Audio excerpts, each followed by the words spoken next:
झिरझिर बुनिया कहवा से सिया दुल्हनिया परेला झिरझिर बुनिया। क्या बात, हाँ जय हो जय हो।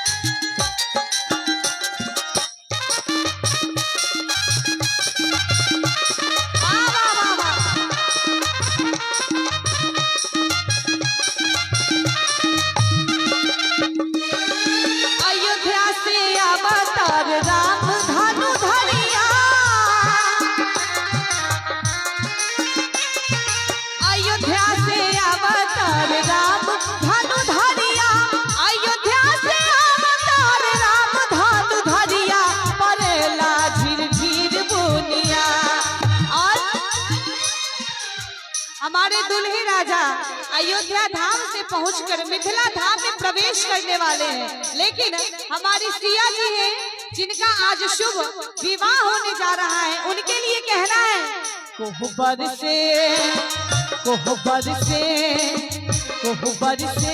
सिया दुल्हनिया परेला झिरझिर बुनिया। कोहबर से सिया दुल्हनिया परेला झिरझिर बुनिया।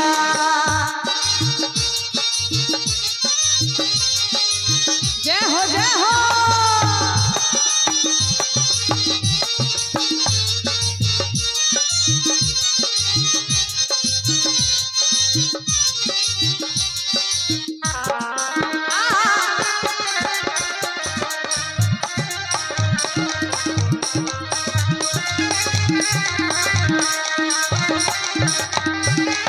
लेकिन आजकल के दूल्हे राजा जो लोग भी अभी शादी के दौर से गुजर रहे हैं, वो लोग बोलेरो, स्कॉर्पियो, होंडा के एमेज गाड़ी, स्विफ्ट डिजायर, इस सब गाड़ी से चलते हैं शादी करने के लिए। फिर भी गीत के माध्यम से यही गाया जाता है। आइए, बड़ा सुंदर लाइन है, कहना है रथ पे चढ़ला राम धनु धरिया, रथ पे चढ़ला राम धनु धरिया, रथ पे चढ़ला राम धनु धरिया परेला झिरझिर बुनिया। पालकी से सिया दुल्हनिया परेला झिरझिर बुनिया। पालकी से सिया दुल्हनिया परेला झिरझिर बुनिया।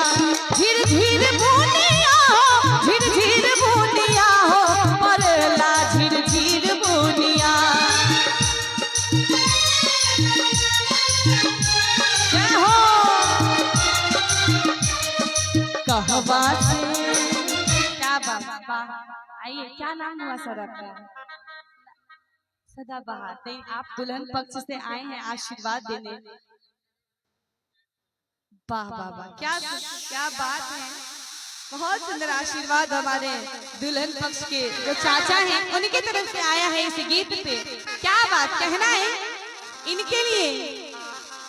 ना इनको देख करके मुझे चाय की याद आती है, ना मुझे इनको देख करके पान की याद आती है, लेकिन इस चाचा को देख करके मुझे सलमान खान की याद आती है। आइए, बहुत सुंदर लाइन है, कहना है हमारी दुल्हन साहिबा के लिए। क्या कि कहवा से सिया दुल्हनिया परेला झिरझिर बुनिया। कहवा से सिया दुल्हनिया परेला झिरझिर बुनिया।